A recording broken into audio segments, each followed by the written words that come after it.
Alright, well, I figured I'd preface this video by saying this isn't really a how-to video. It's more of an informative video showing you what I've done.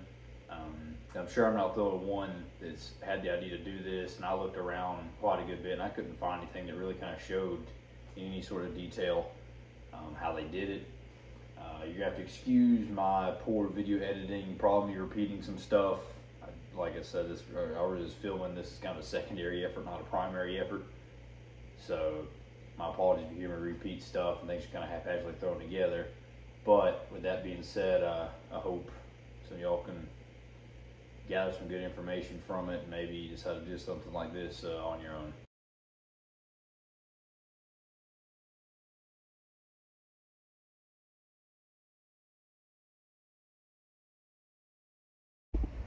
Alright, how's it going, everybody? Figured I'd make a video on this to just kind of document some of it. I probably should have done it a little earlier on, but it is what it is. Anyway, this is my attempt at a Thailand style mud motor over here in the United States, I reckon. I've only found a couple of views on YouTube that tried something like this, so that's why I figured to make this one. But this is it. This is an SPS 100-inch tail. Came off this 13 horsepower engines. I think this was their medium kit, I think is the term for it. Anyway, then the engine I pulled from a mid to late 90s model. I'm unsure of the year of it, but it was a Wetjet Duo 300.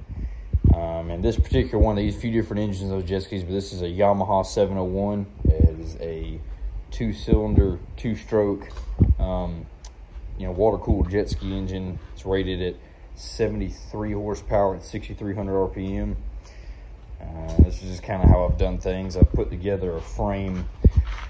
I basically stripped the jet ski down off. I took everything out of it except from the steering cable, pretty much. These are the original motor mounts here on each side that, bolt up the engine like that and give you a little bit of adjustment. So I left those and I essentially just made a frame for the engine to sit on as if it was sitting on the jet ski, which is, you can see that. Some pieces going on the front. There's pieces of the C-channel, some angle iron on the front. These are made from some old leaf spring hangers that I had laying around. This piece right here was actually the bearing support inside the jet ski, and it had this bearing here which bolted in there, and it had the Lovejoy coupling on this end, and that end is splined, you can see, and that went to the impeller.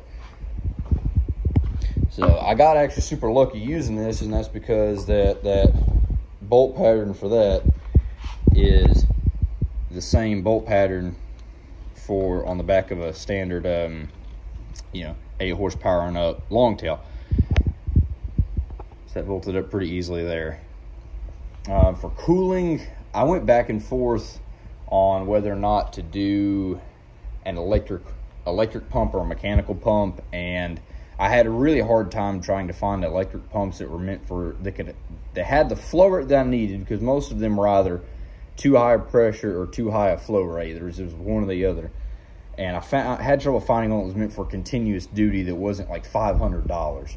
So I went up to Tractor Supply and got this pump, this Hypro pump. It's rated at 7 gallons a minute at up to 150 pounds PSI. I don't think it'll build that much, because this is an open system. Just going to go in and it shoots right back out. And I'm probably going to add a blow off or a valve that I can dump excess pressure just out if I needed to. And this may not work. We're going to see. I have it geared with a 3-inch pulley here and a 6-inch pulley here. I wanted a 7-inch, but I couldn't find one with a 5/8 bore. So at this thing's rev limit, this only puts this 500 RPM over its max 2600 RPM rating. If I had a 7-inch pulley, it would have stayed at 2500 at max, but I can't find one that's meant for more than fractional horsepower. But the little slide bracket for that detention. That's really about it. Got it running. I'm getting ready to put it on the boat. I have made a deeper transom mount. This is the boat it's going on, which may be a terrible idea, but it's all I had the money for. A 1440 34 John boat. I custom built this transom mount actually for that 13 horsepower motor, because the one it came with only gripped about that deep on the transom. It was this piece here, or that tube in here. Then this is part from the original SPS kit. Last night I took and extended these brackets down, welded these, put a grease fitting in there. So then I had these deep clamps, C clamps that go on that side, and then I actually went to Harbor Freight, got some 8-inch clamps, cut them down, and welded to there. I may have to trim these down because these may hit when the motor swivels down. But yeah, that's about everything. That's about everything thus far. Figured it's not really much of a how-to because this is all completely custom, but I figured I'd show kind of what I've done for anybody else who may decide to do something like this, because I couldn't find very much of it myself. So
All right, well, here's my on-water update I took out last night, just for a few minutes before dark to kind of make sure mainly the water pump worked and that, you know, everything held together.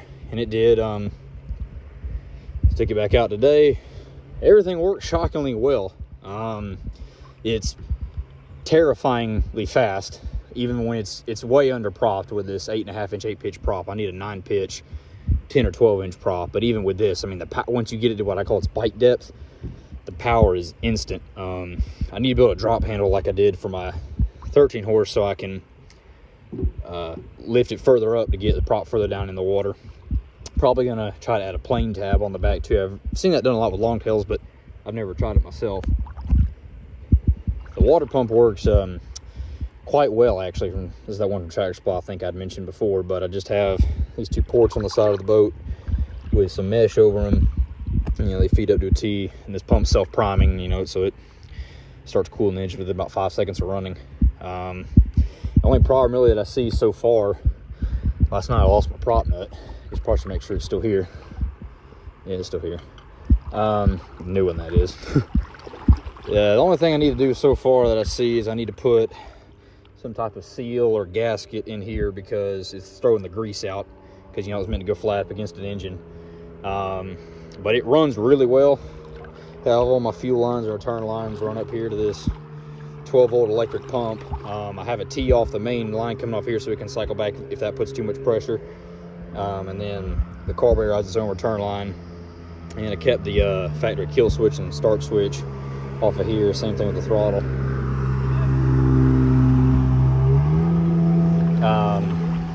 But the factory fuel tank up here, it's 7.5 gallons, deep cycle battery, run everything. I mean, I don't know what the stock stator in here, Jessica just drove by, jeez almighty.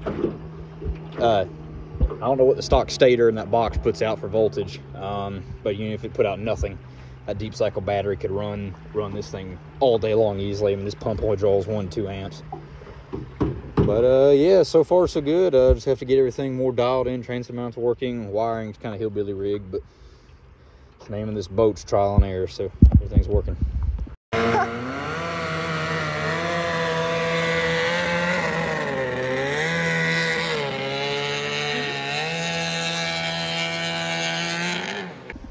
All right, so after a few different outings on the river and testing, this is where I'm at now. So my record so far for speed is 35 miles an hour. And at that, I got up to that speed, and I no longer could hold the prop up in the water or down in the water enough, because I was talking about in the last clip about the handle, need to build a drop handle. So here that is. Basically just drops down to 8 inches, and then the controls are still there. So then now that allow me, you know, to push it down in the water more. Funny enough, that same day when I hit 35, it wasn't on that run, but the run before that I hit about 32, and my handle snapped off. I have this 3/4 coupling welded to the frame here, but I had threaded in there, and apparently the threads couldn't take the, I guess, you know, the torque of trying to push it back down. So yeah, now that's all welded. Every joint in here is welded. And I'm going to take this out and test it. But it should work pretty well. I mean, on my, you know, that, I built one for that. Why does this camera do? I built one for that engine, and that helped a ton. Added a grease seal back here, at least my attempt at one. I'm going to see how this works. It's just a piece of cork that I cut a 1-inch hole in, or slightly under, about a 3/4 inch hole to fit around the 1-inch shaft. So we're going to see how that works. I put it on there so I didn't have to take the tail off, though. I, you know, measured out the bolt holes, cut the hole in the center, and I cut a slit at the top so I could kind of take it and spread it around. So hopefully that works. This grease is just a mess. This marine grease. That's really about it, at least for this clip of the video. Don't know if I've said it before, but the prop on here is, this is Hurricane prop. It's an 8.5-inch diameter 8-pitch prop, and so far, I mean, I can definitely tell it's under prop, but it will still get up and go with this one. I ordered this prop, haven't tested it yet. It's a 10.5-inch 8-pitch, same pitch, and if I use this and I still feel like it needs more, then I'll get a 12-inch 9-pitch prop. But we'll cross that bridge. Still have some more testing to do. yeah, that's it for this clip of the video. I'm gonna try my best to clip this in, so excuse the kind of sudden interruption. Went back and realized I'd mentioned a 10.5-inch prop in my last clip, and that was way too much prop for this engine. I was quite shocked at that, honestly. I guess this thing being a 2-stroke doesn't have the torque to drive that, but a 9.5 inch is the biggest that I was able to run on here. Another thing, went back watching and realized, as I mentioned, my kind of grease sealing here, it helped some, and it still throws some out. I'm just kind of leaving it, but what I realized what was causing it to throw so much grease out is my bushing in the tail here needed to be replaced. I had just a stock when this thing came with, whenever it was bought, way before I got it, and I got the SPS, the Bayou bushing, 30 bucks. Took me 15 minutes to install, and that stopped so much water from going up the shaft, and now it really doesn't throw the grease out like it does, or it did. I gotta put a Zerk fitting here though, because I keep losing this cap for whatever reason.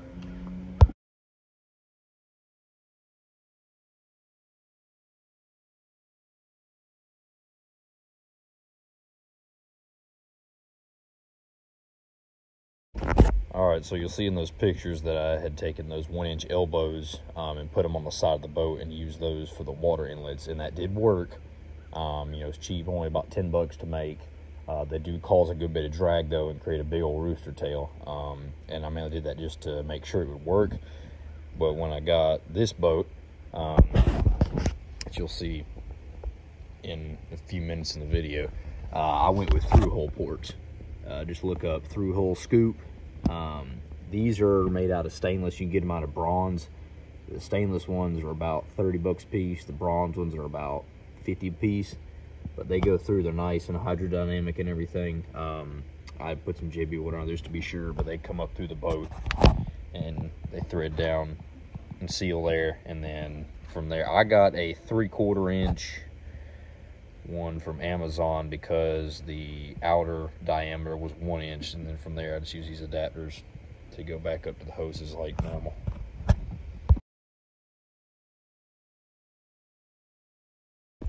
All right, so I don't believe I addressed this in my other clip, but I've talked about it, I know, but the planing tab on the Longtail, this is an absolute must.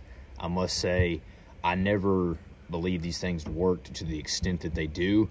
I can highly recommend this for anybody that runs a Longtail that has a hard time keeping the prop in the water. I built mine just out of some inch angle iron, and mine's adjustable, so that's a straight hole, and this is a slotted hole, 2/4 inch stainless steel bolts, and you can adjust them up the way you want. I kind of round the edge of mine. There's a company, and I forgot the name of them. I think it's Beaver Dam. I can't remember. There's a company that sells them, and it's like 40 bucks by the time you pay shipping and all. And it's laser cut and looks so nice, but I just wanted to do this because I had everything here. But this is the way to go. The only downside of these is it makes turning at high speeds incredibly difficult. You have to use a lot of strength to do that, but as far as overall drivability, this is a must. I will say though, they're finicky as far as getting them adjusted right and figuring out what angle works best, but when you find the right angle, you'll know it really quickly.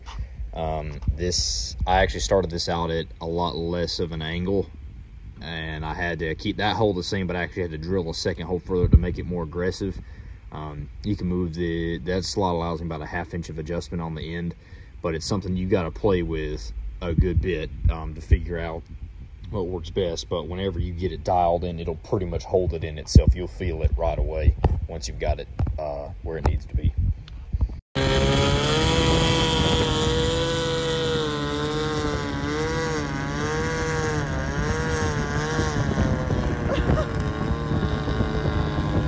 There you go, man.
So not really sure where I left off last in the video clips, but I picked up a V-Hole boat for this motor.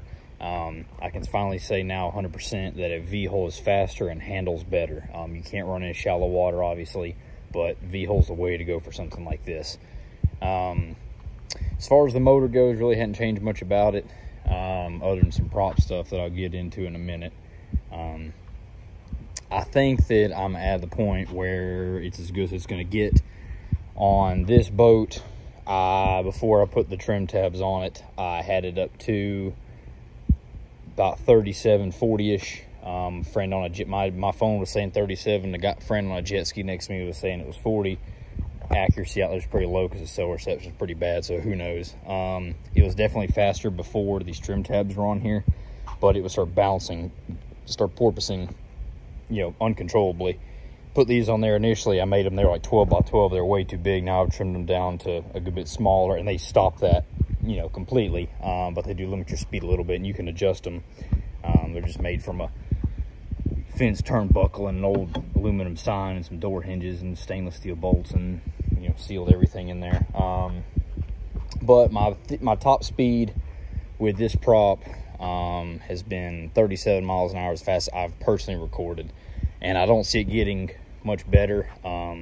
SPS does sell a racing prop, but you got to run their racing tail, and I don't think that'd work for this boat. That's meant for a really light river boat like they run over in Thailand. And this boat, you know, with me in it and all this and fuel and everything's easily 600-700 pounds, so I don't think it's going to get any more. You know, I could put this on a Thailand style boat like that, where I could get like a little flat bottom, cut it all down and everything, and make like a dedicated drag boat, which is cool and all. I definitely think I could get it probably into the 50s with that, but I want something I can actually drive on my river here. I can't even take this thing out on our lake here. It always stays so rough in the river. There's no way I could drive a really shallow transom boat like that. You'd get a wake or a wave and you'd go over. So, but nonetheless, it's been a fun project. Back to the props here thing. So I found with my setup here, the two best props are either this 8 1/4 inch bullet prop from SPS. This is about like an 8 or 9 pitch or so, or this 9.5 inch standard prop that's an 8 pitch. They handle completely differently, and they both require different adjustments on my plane tab. The 9.5 inch prop right here gives me more top end. It doesn't have as much get up as the bullet prop does, but it likes to run really close to the water, and I have to make the trim tab less aggressive. The bullet prop has a ton of get up right off the line, but it topped out at about 33, 34 miles an hour, and it likes the most aggressive setting on the trim tab or plane tab, and it likes to run deeper in the water, like a foot or foot and a half under the water. So you can kind of I can try and change that around based off what I'm wanting to do. But I think pretty good certainty, I think that'll probably conclude this video. If I've repeated myself on several different topics in the video, my apologies. I'm gonna try to go out and get some videos of driving to add in here, and that'll probably be after this clip. The clips I've got before, I'll probably try to mix it around in there. I'm not the best with video editing. I'm just kind of throwing this together for anyone who may have found this interesting. I think I've already addressed my drop handle and everything in there, so I reckon if I build something next, I'll make another video. I like to build something faster. I'd like to get a bigger boat and build a bigger long tail. Something with maybe like a small turbo diesel or a rotary engine or something of the sort. I'd also like to look into making a surface drive attachment for this motor, but that's a whole nother list of parts and everything I'll have to get, and just a lot of time to do that. So if anyone has any questions, you can feel free to shoot me a message, comment, or whatnot, and I'll do my best to answer them for anyone who's wanting to do something similar to this.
So this clip will probably be the longest clip in the video. Hopefully third time's a charm here.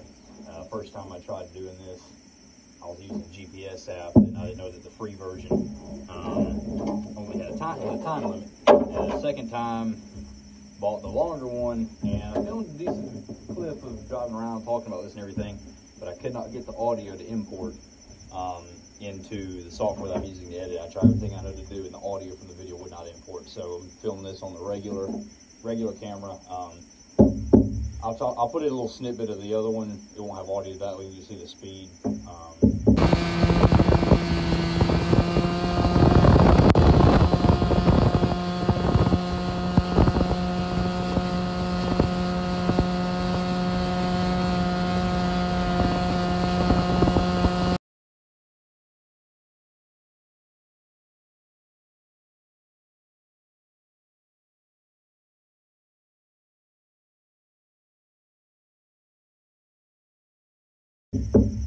But we go with this one. So this is one part right here that most people with long tail don't tell you about, and that's unloading this thing in the boat ramp. Once you get it in the water, you got to turn this thing around. In my case, it was difficult, but I got cables, fuel lines, and everything else that I got to turn on the motor. That drop handle there, you can see this. That kind of adds to it too. When it hits the side of the boat, you got to get low enough. Here, my local boat ramp, really shallow.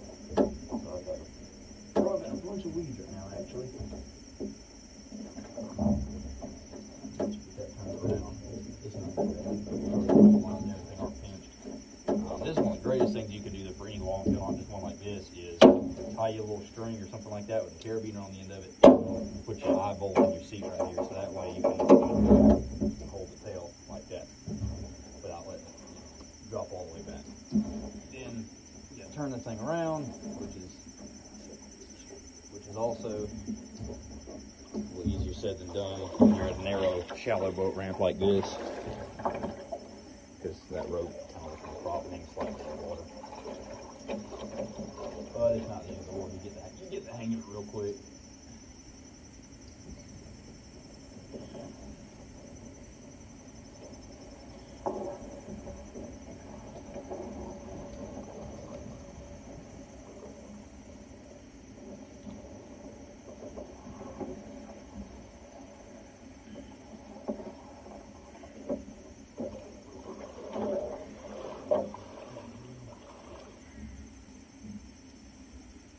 One downside about those planing tabs is where they catch weeds like nobody's business. If I actually was running this boat through weeds, I would put probably run it through weeds with a planing tab. I'd get a weed cutter bar. SPS sells them for like $5 for you to make one. Just a little bar that closes the gap between the skeg and the prop, and it would kind of cut the weeds. I also run a weedless prop, but this boat I don't really like to run through the weeds because it's water cooled. And as I showed you earlier, I don't have them mounted directly on the bottom; they're kind of on the side, so that helps. But when this thing gets a hold of some weeds, it's not the funnest.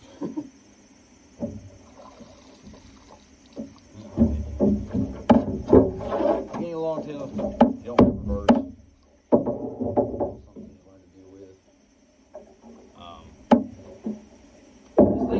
Overall drivability of this boat, it handles about how you expect a long tail to handle. The only thing that's really affected by this setup is the turning. With a normal long tail, you can turn it as quick as you want, provided you have the space to do that, obviously. But that plane tab, that makes turning at speed incredibly difficult. You can do it, but say you make a U-turn, going to pull it back straight, I mean, you got to pull. You got to pull with all your might to get it back straight. Also, this drop handle here, with the way it hits the sides of the boats here, so that makes it makes it tricky doing tight turns at low speeds, kind of maneuvering it around without putting the prop really far in the water. You can do that. You got a straight handle, it gets rid of that problem, but this makes it a lot easier to drive. Because what I can do, see when I started here, I just rest the thing on my knee, and it bears all the force of it wanting to jump out of the water, which that plane tab helps a ton with. The boat, though, it handles it handles great. Like I said, the V-Hol's the way to go. That flat bottom that I had this thing on, it was sketchy. That boat would actually twist like a high-powered drag car. The front end would twist like a churro. And I could watch the transom move in and out on that boat. And granted, I could have put some trim tabs on it like I have on this boat. That might help it some, but just overall drivability of that boat was not great. You know, it couldn't take very much weight. This, you know, V-Hole cuts the weight a lot better. This boat, I added these transom reinforcements right here. They kind of go at like a 45-degree angle at the back of the boat. They help a ton. That's highly recommend that. This boat does not do the twisting like this or the transom flexing, but however, if you juice it, you can watch the boat do this motion right here. And it'll actually move the sides in now probably about 1/2 to 3/4 of an inch.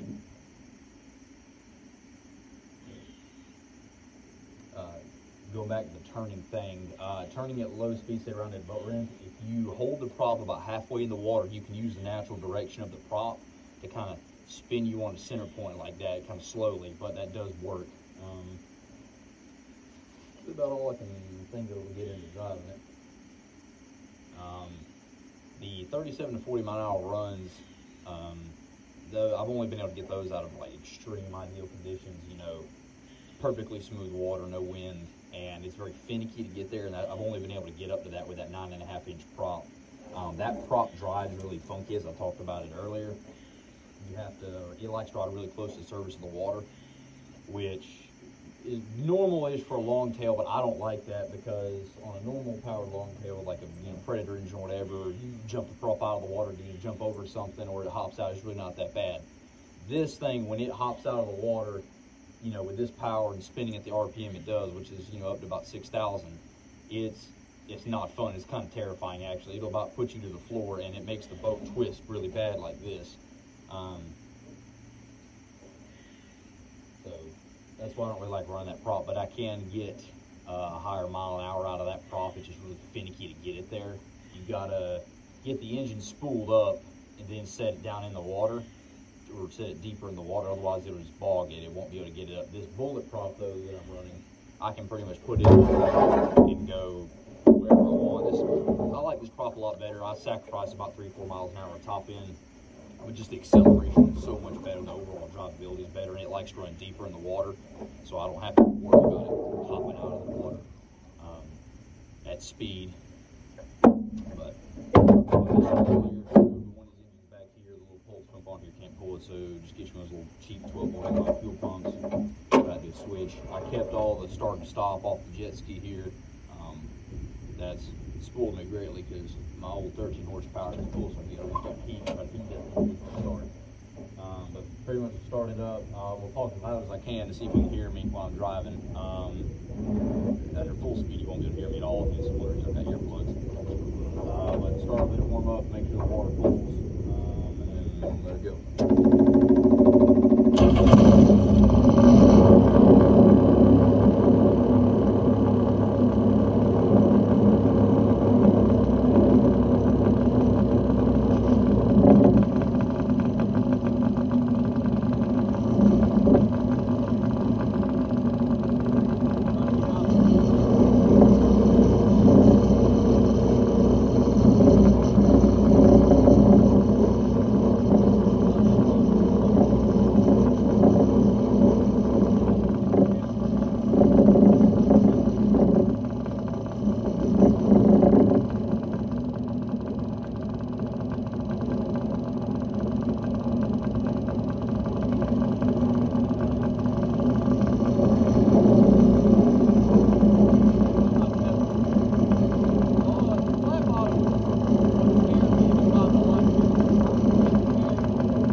pulling it really far and dropping it linear is shocking the system. And I have an aluminum shaft that couples the tail and the engine. So. But yeah, that's about everything I can think of. If I've repeated myself, Annie, sorry about that. But if you have any questions, feel free to leave a comment or shoot me a message or something. So stay tuned for something else, I guess.